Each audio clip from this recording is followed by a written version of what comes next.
Think economy இன்க்கு வரவேற்கிறோம். இந்த podcast Manivannan MP அவர்களால் வழங்கப்படுகிறது. வணக்கம். இன்னைக்கு நாம ஒரு ரொம்ப சுவாரஸ்யமான புத்தகத்தை ஆழமா பார்க்க போறோம். சசி தரூரோட பிரைட், பிரெஜுடிஸ் அண்ட் பண்டிட்ரி.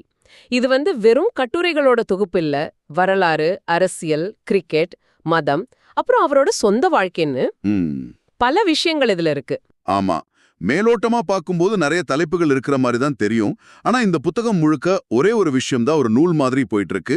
அதுதான் இந்தியா என்ற கருத்து. The idea of India. The idea of India. ஆமா, இந்த ஒரு கருத்தை மையமா வச்சுதான் நம்மளோட இந்த உரையாடலே இருக்க போகுது. அதாவது தரூரோட பார்வையில இந்தியா எப்படி இருக்கணும், ஆனா இன்னைக்கு எப்படி இருக்கு, அதுக்கு என்ன காரணம், புத்தகம் சொல்றத நாம பார்க்க போறோம். கரெக்ட். அதாவது இரண்டு விதமான இந்தியாவுக்கு நடுவுல நடக்கிற ஒரு சித்தாந்த போராட்டத்தை தான் தரூர் படம் பிடிச்சு காட்டுறாருன்னு சொல்லலாமா? நிச்சயமா. ஒன்னு, எல்லாரையும் அரவணைச்சு போற ஒரு பன்மைத்துவ இந்தியா. இன்னொன்னு, பெரும்பான்மைவாதத்தை முன்னிறுத்துற ஒரு இந்தியா. இந்த ரெண்டுக்கும் நடுவுல நடக்கிற இழுபறி தான் புத்தகத்தோட மையம்னே சொல்லலாம். சரி.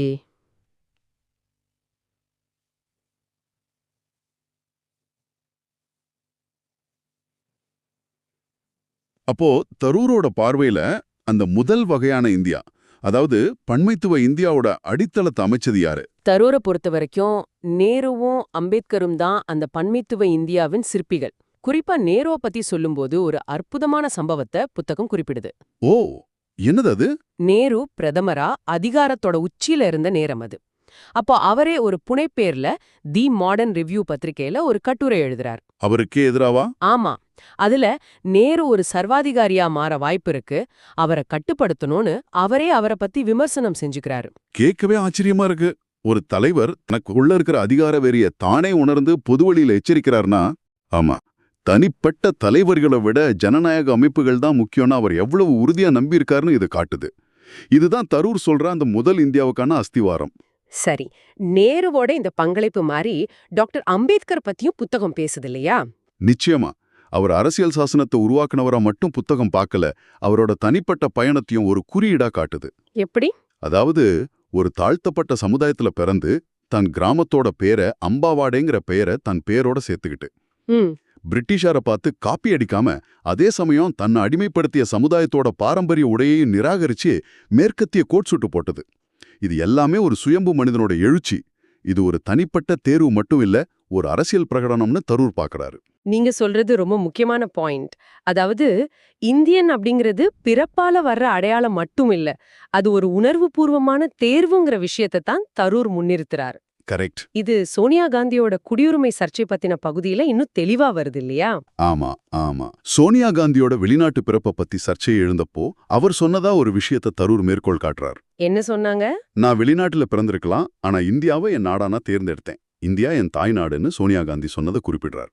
இது தரூரோட மைய கருத்தோட நேரடியா இணையுது. ஒருத்தர் இந்தியனா இருக்கிறதுக்கு அவரோட தேர்வுதான் முக்கியம், பிறப்பில்ல. அதேதான். அதனாலதான் தரூர் ஒரு எச்சரிக்கை வைக்கிறார். நம்மில் சிலருக்கு இந்தியாவை மறுக்கும் ஒரு இந்தியா இறுதியில் நம் அனைவருக்கும் மறுக்கப்படலாம். இந்த வரி உண்மையான இந்தியர் யார் அப்படிங்கிற ஒரு ஆழமான கேள்வியை உங்களுக்குள்ள எழுப்பலாம்.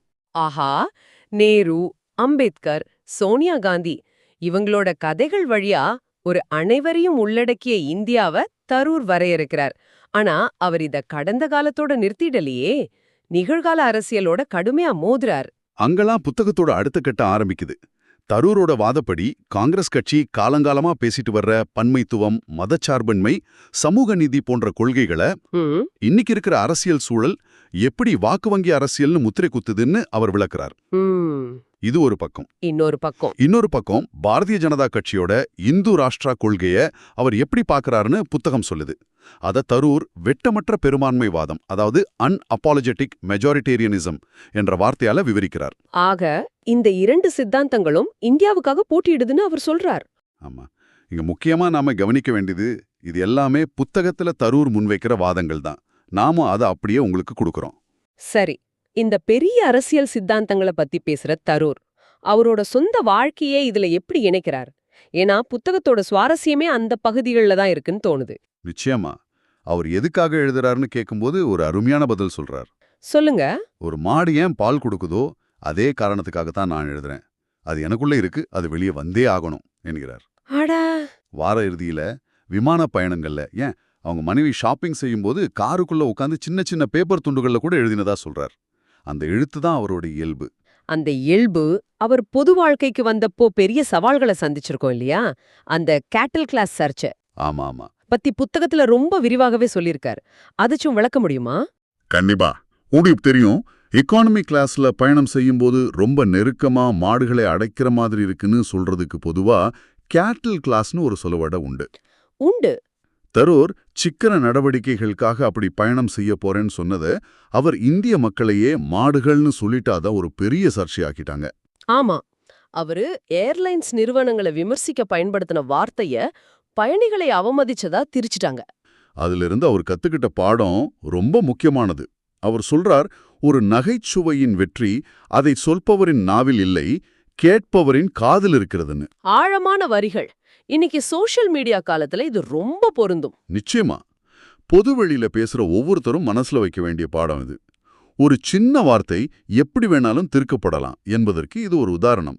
You're listening to thinkeconomy.in, presented by Manivannan MP. அவர் லண்டன் போக விசாக்கு விண்ணப்பிக்கும் போது நடந்ததா சொல்றார். ஆமா, ரொம்ப சுவாரஸ்யமான கதை அது. தரூர் லண்டன்ல பிறந்ததால சட்டப்படி அவருக்கு பிரிட்டிஷ் பாஸ்போர்ட் வாங்க தகுதி இருக்கு. சரி. அதனால இந்திய அதிகாரிங்க, உங்களுக்கு பிரிட்டிஷ் பாஸ்போர்ட் தகுதி இருக்கிறதால நாங்க இந்திய பாஸ்போர்ட்ல விசா தர முடியாதுன்னு ஒரு விதியை சொல்லியிருக்காங்க. என்னது? ஆமா, கடைசியில ஏதோ சிறப்பு அனுமதி வாங்கி பயணம் பண்ணியிருக்கார். கதையோட உச்சகட்டம் அதுக்கப்புறம் தான் வருமே. ஆமா, பல வருஷம் கழிச்சு ஒரு அதிகாரி அவர்கிட்ட, சார் நீங்க ஒரு பிரிட்டிஷ் பாஸ்போர்ட் வாங்கிட்டா இந்த விசா செலவெல்லாம் மிச்சம் சொல்லியிருக்கார்.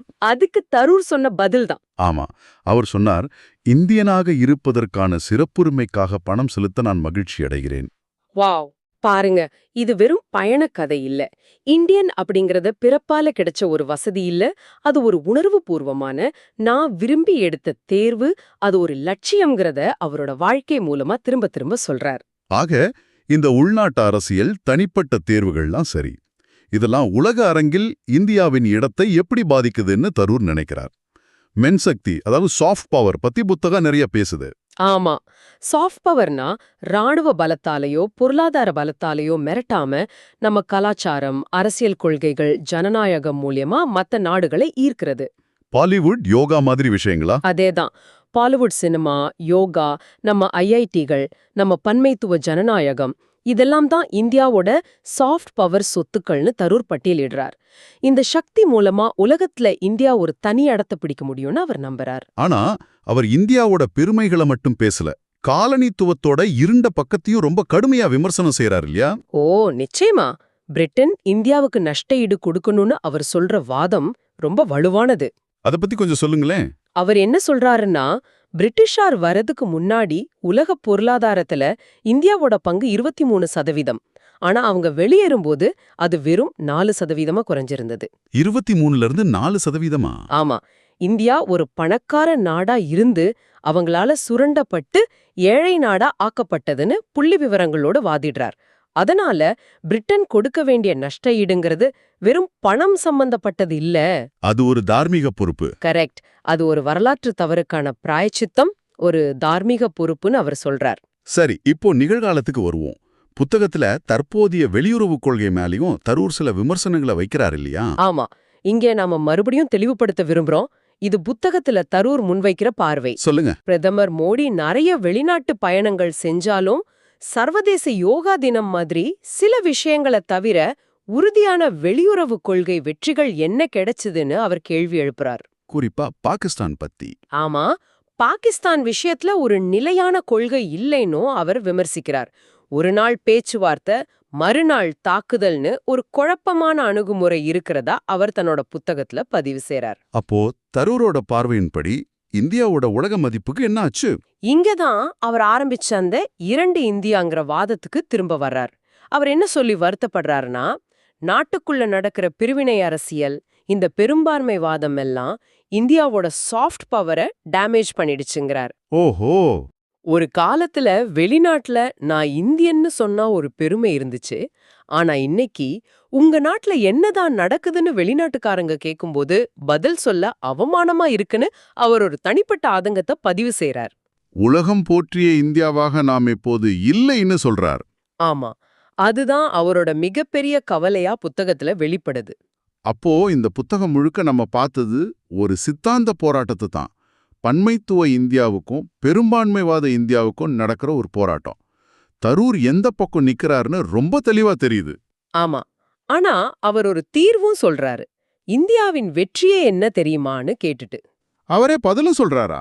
ஆமா, எல்லா விஷயத்திலயும் நீங்க ஒத்துப்போக வேண்டிய அவசியம் இல்ல. ஆனா எப்படி கருத்து வேறுபடுவது அப்படிங்கிறதுக்கான அடிப்படை விதிகள்ல நீங்க ஒத்துப்போனா போதும். ஒருத்தர் தேச துரோகின்னு சொல்லிக்காம கொள்கை ரீதியா எப்படி விவாதிக்கிறதுங்கிற அந்த அடிப்படை பண்பு தான் ஜனநாயகத்தை காப்பாற்றும்னு அவர் நம்புறார். இவ்ளோ விஷயங்களை பார்த்த பிறகு இந்த உரையாடலை உங்களுக்காக ஒரு கேள்வியோட முடிக்க நினைக்கிறோம். புத்தகம் ஃபாசிசத்தோட சில கூறுகள் இந்தியாவிலையும் தெரிய ஆரம்பிச்சிருக்கணும், ஒரு பயத்தின் சுற்றுச்சூழல், அதாவது ஈகோசிஸ்டம் ஆஃப் ஃபியர் உருவாயிருக்கணும் குறிப்பிடுது. தரூர் சொல்ற மாதிரி கருத்து வேறுபாடுகளுக்கான அடிப்படை விதிகள் தான் ஒரு தேசத்தை ஒன்னா வச்சிருக்குதுன்னா, அந்த விவாதத்துக்குள்ள பயம் நுழையும் போது அந்த தேசத்தோட எதிர்காலம் என்னவாகும்? இதுதான் இந்த புத்தகம் உங்க முன்னாடி வைக்கிற முக்கியமான கேள்வி. திங்க் எக்கானமி இன் கேட்டதற்கு நன்றி. இந்த பாட்காஸ்ட் மணிவண்ணன் எம்பி அவர்களால் பெருமையுடன் வழங்கப்படுகிறது. அறிந்திருங்கள், ஆர்வத்துடன் இருங்கள்.